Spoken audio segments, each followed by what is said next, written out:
ఆత్మానంద స్వరూపులైన ముక్తిపదం channel ప్రేక్షకులకు నమస్కారం. ఈ రోజు చర్చించుకోబోయేటువంటి అంశం మనకి అక్కడ వినిపించేటువంటి పదం ఏమిటి అంటే ఆధ్యాత్మిక అహంకారం. ఈ ఆధ్యాత్మికమైనటువంటి అహంకారానికి మూలమైనటువంటి విషయాలు తెలుసుకుంటే దాంట్లో పుస్తక జ్ఞానం, శాస్త్ర జ్ఞానం, పండితత్వం ఏదైనా కావచ్చు. అంటే ఈ శాస్త్రాలు చదివినప్పుడు ఈ విషయాలు మొత్తం నాకు తెలుసు, ఎదుటి వాళ్ళకి తెలియదు, వాళ్ళు అజ్ఞానులు, నేను జ్ఞానిని అనేటువంటి భావన బలంగా ఏర్పడటం వల్ల ఎదుటి వాళ్ళని తక్కువగా చూడటం అనేటువంటి స్థితి అనేది కలుగుతుంది.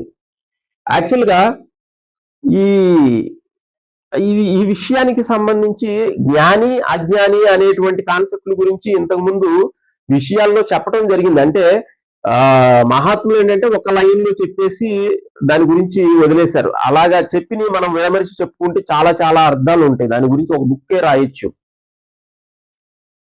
నిజంగా పూర్ణమైనటువంటి జ్ఞానికి అజ్ఞాని అనేవాళ్ళు లేరు అని చెప్పేసి రమణ మహర్షి గారు చెప్తారు.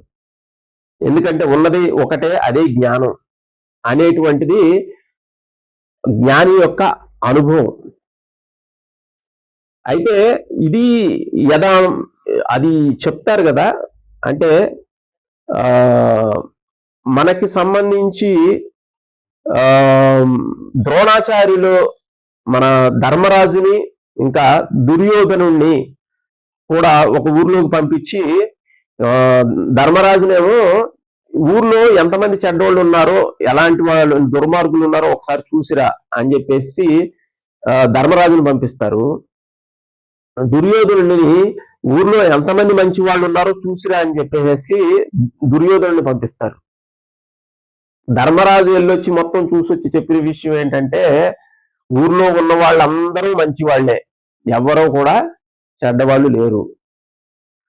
దుర్యోధనుడు వచ్చి చెప్పింది ఏంటంటే ఊర్లో ఒక్కళ్ళు కూడా మంచి వాళ్ళు లేరు, అందరూ కూడా నీచమైన వాళ్ళు, దుర్మార్గులే.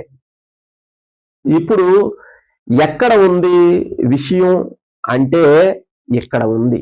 అంటే మన ఆలోచనలే మనకు కనిపించేటువంటి వస్తు విషయాలకు సంబంధించిన అన్నీ కూడా మన భావనలు, మన ఆలోచనలే.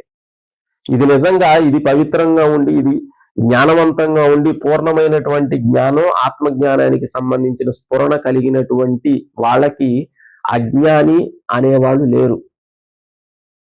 ఇక్కడ ఇది జ్ఞానం అనేటువంటి పేరుతో పొందినటువంటి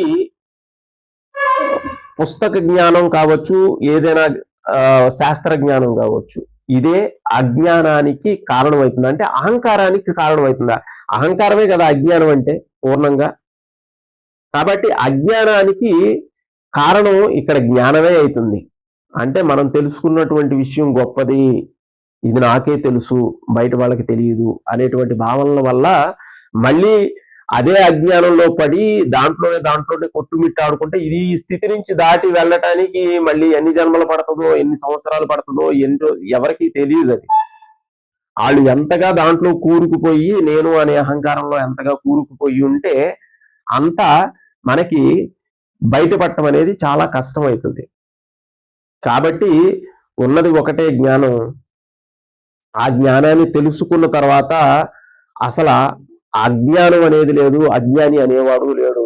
ఆ స్థిరమైనటువంటి ఆ జ్ఞానాన్ని, ఆ ఆత్మజ్ఞానాన్ని పొందటానికి మనకి పూర్ణంగా అర్హత ఉంది. మనిషిగా జన్మించాం కాబట్టి ఈ మానవ జీవితాన్ని ఆ సాధనా దిశగా, ఆ జ్ఞానాన్ని పొందేటువంటి దిశగా వెళ్ళాలి అని కోరుకుంటూ, ఈ వీడియో నచ్చినట్లయితే తప్పకుండా లైక్ చేయండి, షేర్ చేయండి, సబ్స్క్రైబ్ చేయండి.